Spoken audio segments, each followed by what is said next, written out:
Hello hi అండి, అందరికీ మహాశివరాత్రి శుభాకాంక్షలు. శివరాత్రి కనుక ఈరోజైతే శివాలయంలో దర్శించుకుందామనేసి వచ్చాము.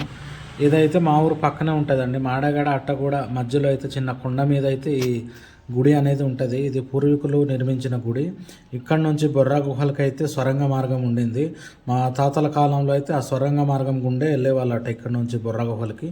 మాకు కూడా తెలియదు, మా తాతలు చెప్పేవాళ్ళు అప్పుడు ఉండిందనేసి. ఇదైతే కొన్ని రోజులుగా అలాగే పూజలు చేయకుండా ఆపేసి ఉండేరండి. రీసెంట్గా ఒక 5-6 సంవత్సరాలు అవుతుంది స్టార్ట్ చేసి పూజలు చేస్తున్నారు. అట్టగూడ గ్రామానికి చెందిన ఒక మహిళకైతే కలలో అయితే వచ్చి శివపార్వతులు అయితే మేము మీ గుడిలో అయితే వెలిసాము, మాకు పూజలు పునస్కారాలు చేయండి అనేసి కలలో అయితే వస్తే ఆ మహిళ చెప్పడం ద్వారా అట్టగూడ గ్రామానికి చెందిన పెద్ద మనుషులు మరియు యూత్ పిల్లలు అయితే ఈ పండుగని చాలా ఘనంగా జరిపిస్తారండి. శివరాత్రి రోజున అయితే చేస్తారు. మరిన్ని వీడియో కోసం నా ఛానల్ లైక్ చేయండి, ఫాలో చేయండి.